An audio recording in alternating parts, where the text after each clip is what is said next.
Franck Atlan, bonjour. Bonjour. Vous êtes directeur de la Prépa Orlum et directeur de la collection Le Choix du Succès aux éditions Studyrama, collection spécialisée sur la réussite des concours. Vous connaissez bien les concours. Alors, concernant les concours de ce qu'on appelle les admissions sur titre, les admissions parallèles à Bac+2 ou Bac+3, quel est le bon timing ? Alors c'est une question difficile parce qu'on a affaire à des concours qui s'adressent et qui attirent un public varié, hein, de Bac+2, donc de BTS, DUT, licence 2, de Bac+3, donc principalement des licences 3, et des Bac+4 qui sont généralement en Master 1 ou en école spécialisée.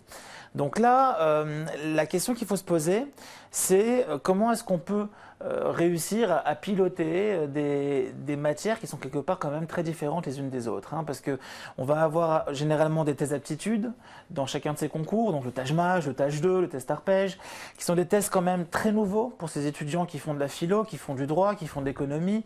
Donc découvrir tout d'un coup et se remettre à travailler le calcul, la logique, les questions de géométrie, de Pythagore ou de Thalès, enfin c'est pour eux des choses complètement ancestrales et qu'il va falloir réactiver. Donc au niveau du timing, je crois qu'il faut s'y prendre assez tôt, avoir bien conscience de ce à quoi on s'attelle et à quelle sauce on va te manger, parce qu'il y a vraiment, pour le coup, des épreuves qui sont encore une fois très différentes. Il y a des tests d'aptitude, épreuves de synthèse ou de dissertation, épreuves de rédaction pour certains concours. Il y a des concours qui vont demander des lettres de motivation, des CV, des concours qui vont tous demander un entretien à l'arrivée. Donc il y a quand même une espèce de pagaille, hein, pardonnez-moi l'expression, hein, qui fait qu'on est obligé déjà, si on veut bien réussir ces concours, de mettre en place une vraie stratégie de préparation et avec un timing très précis, parce qu'on peut être très vite dépassé par les événements, hein, entre ceux qui sont en stage, ceux qui sont en césure, ceux qui doivent passer des licences 2, les licences 3 qui sont très exigeantes, avec quand même des examens qui sont difficiles à réussir. Il va falloir trouver les ressources et le temps nécessaire pour y arriver. Bah, on vous dit très tôt, est-ce qu'on peut même imaginer qu'on s'y prépare l'année précédente, puisque certains intègrent des BTS, des DUT ou des licences dans l'esprit de passer ces concours. Est-ce qu'on peut imaginer s'y prendre dès la première année de BTS ou dès la première année de licence 1 ou voire en licence 2?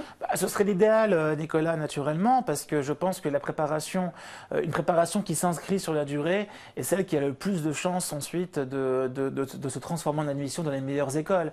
D'ailleurs, à la Prépa Orlum, nous avons pris le soin de mettre en place une nouvelle formule, hein, qui s'appelle la licence plus, hein, qui est une formule en fait qui permet de travailler dès la première année de licence, hein, ces concours. Donc c'est aussi ouvert naturellement aux étudiants de DUT ou de BTS, mais dès la première année de concours, il y a un cycle d'études, hein, qui se fait le lundi et le jeudi soir, hein, donc tout au long de l'année, où on va avoir une préparation distillée, sous perfusion, jusqu'au moment où les étudiants passeront leur concours à Bac+2 ou Bac+3.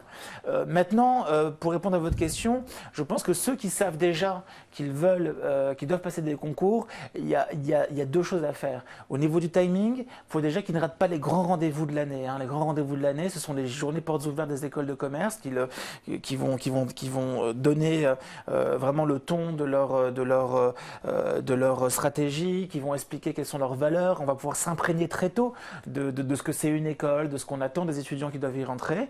Il y a également un autre rendez-vous qui est absolument obligé, c'est un passage obligé, c'est bien sûr le salon que vous organisez, le Salon Studyrama, qui est le premier salon de l'année, qui est le salon où on doit aller pour rencontrer les écoles, pour comprendre comment les élèves vivent l'école au quotidien, pour s'en imprégner. Et ça, il n'y a pas de timing, hein, c'est dès qu'on sait qu'on est candidat qu'on doit absolument y aller. Après, au niveau des épreuves écrites, je ne connais aucun étudiant qui réussit ses concours haut la main, qui n'a pas consacré 6 à 7 heures de préparation par semaine. Surtout s'il passe plusieurs concours, et des concours aussi différents que ceux d'HEC, ESCP, ou ceux de Tremplin et Passerelle, ou encore ceux de Schema et de l'EDEC. On a affaire à beaucoup d'épreuves très différentes. On a envie d'espérer qu'un jour, toutes ces écoles se mettent d'accord autour d'un socle d'épreuves écrites qui serait commune, parce que sincèrement, c'est pas facile pour eux. Ils ont un minimum de 6-7 heures par semaine à aller chercher. Sincèrement, qu'on est à la fac, qu'on a un job d'étudiant, ou alors qu'on est en stage ou en césure, c'est pas aussi évident que ça. Franck Atlan, merci pour ces conseils.